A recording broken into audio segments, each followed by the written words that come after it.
7 minutes to 2 on the Mark Patterson Show with me, Marie-Louise Muir.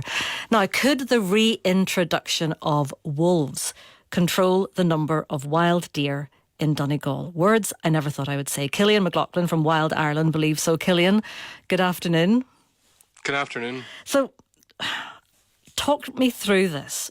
Talk me through, first of all, the fact that there's a deer problem happening. People are running into the beasts and there's all manner of stuff going on. And then we'll come to the wolves. So what's the deer situation at the moment? Sure. So this all arose recently in the media due to an increase in road traffic collisions between cars and deer in Donegal. And thankfully nobody has been killed as yet this year, but it has happened. There have been fatalities. And there has been a call to cull deer. So The point that I'm making is that the deer basically have no natural predator in Ireland anymore. And that is why the numbers have expanded to what we're seeing now. And believe it or not, the deer are actually, as well as causing trouble for road users, they're also causing all sorts of trouble for the ecosystem. Anybody that has tried to grow trees will know that deer love to eat bark. We're actually seeing deforestation caused by deer, believe it or not. And without that natural predator keeping the deer population in control, they're actually harming the ecosystem. I'm looking at photographs of you with your wolves. You're smiling while one is he's resting his head, or she resting their head and licking their lips. I suppose we tend to look on deer as harmless creatures and wolves as predators. So how do we balance the two? I don't like the thought of you sort of releasing wolves into the wild again. And nobody does, and I think that comes from the fairy tales growing up and Little Red Riding Hood, and everybody's afraid of the big bad wolf. But I've looked at various studies about this, and firstly I should say that I'm not proposing just opening the gates at Wild Ireland and letting the wolves go off into the Donegal countryside to sort out the wolves. I'm talking about ecosystem restoration, okay? I'm talking about rebalancing everything. Deer actually are very important in the ecosystem as well, but they need checks and balances. We all watch David Attenborough, we sit down, we watch the documentaries and we say how terrible it is and we need to act. But then when somebody comes forward and says, we need to act in our own country, it's anywhere else but my backyard.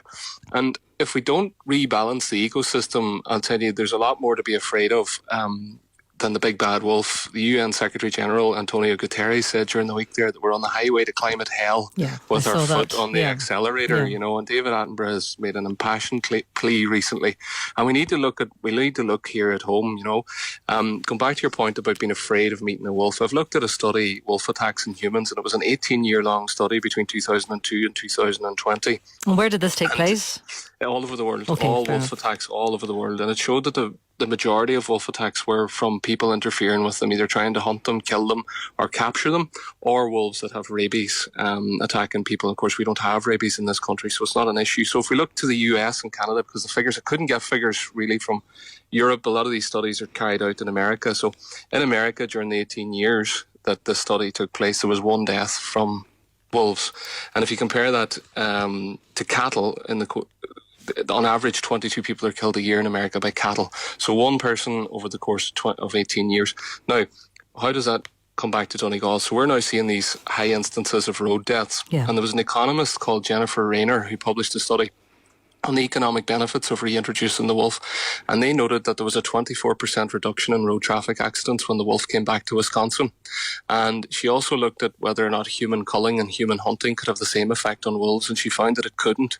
The wolves create a landscape of fear around the roads because the deer know they're quite exposed on the roads and they could be killed by wolves, and they avoid them. And she also looked at the crop damage. So people often talk about farmers and how they would react to this. There's a lot of farmers that farm tillage crops, vegetables, wheat, that kind of stuff. Deer ravage that, And the US Department of Agriculture they did a big study on wolf attacks, and they found that sheep make up less than 1%. Sorry, it was domestic animals actually make up less than 1% of wolf prey in the wild. They found that dogs kill 100% more cattle than wolves, and dogs kill 2,000 times more sheep than wolves, and the facts aren't there to back up the hysteria about these wolves. If we look at science, and we have a lot of science deniers and people that are closed-minded on this, but it is a conversation that we're going to have, particularly in light of the doomsday clock ticking away in the background.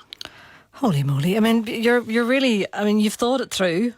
I can see what you're thinking, but there's still that fear. But ironically enough, Killian, wolves are native to Ireland, but the deer in the wild in Donegal is Silka deer, and it isn't native. And it had all something to do with Oliver Cromwell back in 1653. That was the last recorded wild wolf to be killed in Ireland. The history of the now, remember, I've got the 2 o'clock news, fella. Okay. Oh my God. Oliver Cromwell put the bounty on their head and they disappeared. Before that, the Irish people had a very beautiful relationship with the wolf, similar to that of the native North American people, and they treated them with respect and reverence. My brother the wolf, you'll often hear that in the films. But yeah, you know, we have red deer and Sika deer, and both are causing problems up and down the country. And you know, wolf ecosystem restoration is the solution, not just opening a gate and letting wolves out. Killian, fascinating. Absolutely fascinating. We'll continue to chat and try and dispel the myth of the big bad wolf. Killian McLaughlin there from Wild Ireland. Find out more about whether the wolf can be reintroduced. It's 2 o'clock.